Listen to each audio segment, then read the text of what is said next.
കണ്ണൂർ ജില്ലയുടെ മലയോര മേഖലയിൽ മഴക്കെടുതി രൂക്ഷമാണ്. ചെറുപുഴ, പയ്യാവൂർ, ഉളിക്കൽ, ആറളം മേഖലയിൽ കനത്ത മഴ തുടരുന്നു. ആലക്കോട് മുക്കടയിൽ മലവെള്ളപ്പാച്ചിലുണ്ട്.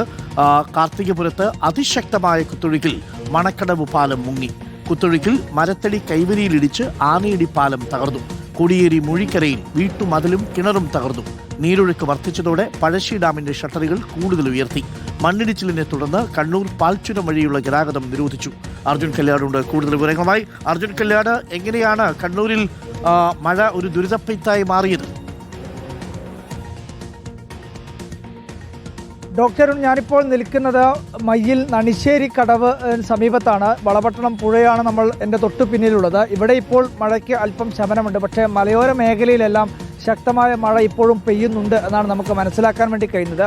ഈ പുഴയുടെ തീരത്ത് നിന്ന് നമുക്കിവിടെ നിന്ന് കാണാൻ വേണ്ടി കഴിയും. ഈ പറയുന്ന ഭാഗത്തുൾപ്പെടെ ശക്തമായ രീതിയിലുള്ള കുത്തൊഴുക്ക് നമുക്കിപ്പോഴും ഇവിടെ നിന്ന് അനുഭവിക്കാൻ വേണ്ടി കഴിയുന്നുണ്ട്. അതിശക്തമായിട്ടുള്ള കുത്തൊഴുക്കാണ്. പുഴയിൽ അതിശക്തമായ ഒഴുക്ക് നമുക്കിപ്പോഴും ഇവിടെ നിന്ന് മനസ്സിലാക്കാൻ വേണ്ടി കഴിയുന്നുണ്ട്. ആ തരത്തിൽ തന്നെയാണ്. കാരണം കണ്ണൂർ ജില്ലയിൽ പലയിടങ്ങളിലായി പെയ്യുന്ന ഒരു മഴയുടെ പ്രതികരണം ഉണ്ടാവുന്നത് ഈ വളപട്ടണം പുഴയിലാണ്. സ്വാഭാവികമായും അതിശക്തമായ രീതിയിലുള്ള കുത്തൊഴുക്ക് തന്നെയാണ് ഇവിടെ ഇപ്പോഴും അനുഭവപ്പെടുന്നത് എന്നുള്ളതാണ്.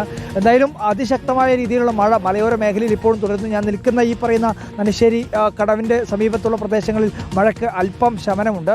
പക്ഷേ ഈ പറയുന്ന മലയോര മേഖലയിൽ ഉൾപ്പെടെ പെയ്യുന്ന ശക്തമായിട്ടുള്ള മഴ വലിയ ആശങ്കയാണ് ഉണ്ടാക്കുന്നത്. കാരണം ഇങ്ങനെ തന്നെ മഴ തുടർന്നു കഴിഞ്ഞാൽ ഒരുപക്ഷെ വലിയ രീതിയിലുള്ള ഒരു അനിഷ്ട സംഭവങ്ങളിലേക്കൊക്കെ കാര്യങ്ങൾ പോകും എന്നുള്ളതാണ് ഇന്ന് ഒരു പകൽ നമ്മളെ സാക്ഷ്യപ്പെടുത്തിയത്.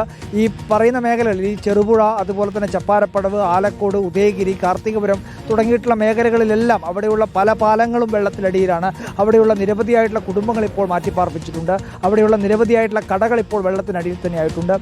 ശ്രീകണ്ഠാപുരം, പൊടിക്കളം, അതുപോലെ തന്നെ ചെങ്ങളായി, മടമ്പം തുടങ്ങിയിട്ടുള്ള മേഖലകളിലെല്ലാം തന്നെ റോഡുകളിൽ വെള്ളം കയറിയിട്ടുണ്ട്. ഉളിക്കൽ പഞ്ചായത്തിൽ ഏകദേശം 4ഓളം ചെറുപാലങ്ങൾ ഇന്ന് ഏകദേശം ഒരു ഉച്ചയോടുകൂടി തന്നെ വെള്ളത്തിന് അടിയിലേക്ക് പോകുന്ന ഒരു സാഹചര്യമുണ്ടായി. കർണാടക വനത്തിൽ ഉരുൾപൊട്ടിയതാണ് അത്തരമൊരു സാഹചര്യത്തിന് വഴിവെച്ചത് എന്നാണ് മനസ്സിലാക്കാൻ വേണ്ടി കഴിയുന്നത്. ആ തരത്തിൽ ഇപ്പോൾ ആറളം മേഖലയിൽ നമ്മളിപ്പോൾ ഏറ്റവും ഒടുവിലായി ആറളം ഫാമിൻ്റെ മേഖലയിൽ നിന്നുൾപ്പെടെ അവിടെ കുടുങ്ങിക്കിടന്ന ആളുകൾ ഉൾപ്പെടെ പുറത്തേക്ക് എത്തിക്കാൻ വേണ്ടി കഴിഞ്ഞിട്ടുണ്ട്. ആ തരത്തിൽ കണ്ണൂരിൻ്റെ മലയോര മേഖലകളിലെല്ലാം വലിയ രീതിയിലുള്ള അനിഷ്ട സംഭവങ്ങൾ അല്ലെങ്കിൽ നാശനഷ്ടങ്ങൾ, വലിയ രീതിയിലുള്ള പ്രയാസങ്ങളൊക്കെ ഇന്ന് ഈ മഴ തീരാ ദുരിതം വരുത്തി വെച്ചിട്ടുണ്ട് എന്നുള്ളതാണ് ഏറ്റവും പ്രധാനമായിട്ടുള്ളത്. കണ്ണൂരിൽ ഇപ്പോഴും മലയോര മേഖലകളിൽ ശക്തമായ മഴ പെയ്യുന്നു. എന്നാൽ ഈ പറയുന്ന മലയോരങ്ങളിൽ നിന്നും അല്പം താഴേട്ട് വന്നു കഴിഞ്ഞാൽ മഴയ്ക്ക് അല്പം ശമനമുണ്ട്. പക്ഷേ മലയോര മേഖലകളിൽ ശക്തമായ മഴ പെയ്യുന്നത് ഈ പറയുന്ന താഴ്ന്ന പ്രദേശങ്ങളിലെല്ലാം വെള്ളം കയറാനുള്ള കാരണമായി മാറും എന്നുള്ളതാണ് ഏറ്റവും ആശങ്കപ്പെടുത്തുന്നത്, ആകുലപ്പെടുത്തുന്നത്. എന്തായാലും ഈ സംസാരിക്കുന്ന ഈ നിമിഷവും മഴ പൂർണ്ണമായും തോർന്നിട്ടില്ല. ചെറിയ രീതിയിലാണെങ്കിൽ ചാറ്റൽ മഴ പെയ്യുന്നു. മലയോരത്ത് ശക്തമായ രീതിയിൽ മഴ പെയ്യുന്നു. ആശങ്കയും ആകുലതയും ദുരിതവുമൊക്കെ ഇപ്പോഴും അതേപടി തന്നെ തുടരുകയാണ്. Thank you. അർജുൻ കല്യാടാണ് വിവരങ്ങൾ നൽകിയത് കണ്ണൂരിൽ നിന്ന്. കാസർഗോട്ടേക്ക് വന്നാൽ കാസർഗോഡ് ജില്ലയുടെ തീരദേശ മലയോര മേഖലയിലും കനത്ത മഴ തുടരുകയാണ്. കർണാടക വനത്തിൽ ഉരുൾപൊട്ടിയതോടെ ചിറ്റാരിക്കൽ തയ്യേനിയിൽ മലവെള്ളപ്പാച്ചിലുണ്ടായി. പുഴയോട് ചേർന്ന താഴ്ന്ന പ്രദേശങ്ങൾ വെള്ളത്തിനടിയിലായി. പാലാവയൽ പാലം വെള്ളത്തിൽ മുങ്ങി. ഉദുമയിൽ കടലാക്രമണം രൂക്ഷമായിരുന്നു. അരുൺ പൂപ്പറമ്പയുണ്ട് കൂടുതൽ വിവരങ്ങളുമായി. അരുൺ പൂപ്പറമ്പ, എന്താണ് പൊതുവെ കാസർഗോട്ടെ അവസ്ഥ? ഞാനിപ്പോൾ ഉള്ളത് ഈ മലവെള്ളപ്പാച്ചിലുണ്ടായ തയ്യേനിയിൽ സജ്ജീകരിച്ചിട്ടുള്ള ദുരിതാശ്വാസ ക്യാമ്പിലാണ്. ഇവിടെ 12 കുടുംബങ്ങളെയാണ് ഇങ്ങോട്ട് മാറ്റിപ്പാർപ്പിച്ചിട്ടുള്ളത്. എന്തായാലും വലിയ ആശങ്ക നിറഞ്ഞ കാഴ്ചകളായിരുന്നു ഇന്ന് ഉച്ചയോടെ ഈ തയ്യേനിയിൽ ഉണ്ടായത്. ഉൾവനത്തിലാണ് ഈ ഉരുൾപൊട്ടിയത്. അതേ തുടർന്നാണ് വലിയ മലവെള്ളപ്പാച്ചിൽ ഈ ജനവാസ മേഖലയിലേക്ക് ഉണ്ടായത്. നിരവധി കുടുംബങ്ങൾ അവിടെ ഉണ്ടായിരുന്നു. പക്ഷേ അല്പസമയം മുമ്പ് ജില്ലാ കളക്ടർ പറഞ്ഞത് ആശങ്കപ്പെടേണ്ട സാഹചര്യമില്ല എന്നാണ്. ഇപ്പോൾ നമുക്ക് കാണാം, ജില്ലാ കളക്ടറും അതോടൊപ്പം തന്നെ ജില്ലാ പഞ്ചായത്ത് പ്രസിഡന്റ് ഉൾപ്പെടെയുള്ളവർ ഇവിടെ എത്തിയിട്ടുണ്ട്. ഇവരുടെ കാര്യങ്ങൾ, അതായത് ഇവരുടെ സാഹചര്യം വിലയിരുത്തുന്നതിന് വേണ്ടിയാണ് എത്തിയിട്ടുള്ളത്. നമുക്ക് ചേച്ചി, വീട്ടിലുണ്ടായിരുന്നു ഈ എങ്ങനെയായിരുന്നു ഇത് പെട്ടെന്ന് വെള്ളം ചേട്ടനുണ്ടായിരുന്നു വീട്ടിൽ? എങ്ങനെയായിരുന്നു സംഭവം? വലിയൊരു സൗണ്ട് കേട്ടു. ജീപ്പ് കയറി വരുന്നതെന്ന് വിചാരിച്ചു. ഇച്ചിരി കഴിയുമ്പോൾ തന്നെ ഇച്ചിരി കാറിലും കൂകലും ഒച്ചയൊക്കെ ആയിട്ട് വലിയ ശക്തിയിലാണ് വെള്ളം അടിച്ചു വന്നത്. വലിയ ശക്തി തന്നെയാണ്. വീടിനൊക്കെ കേടുപാട് സംഭവിച്ചിട്ടുണ്ട്. കുറേ വീടുകൾക്ക് കേടുപാട് സംഭവിച്ചിട്ടുണ്ട്. ഒരു 5-6ഓളം വീടുകൾക്ക് എല്ലാം പറ്റിയിട്ടുണ്ട്. വീടിനകത്തൊക്കെ വെള്ളം കയറിയിട്ടുണ്ട്.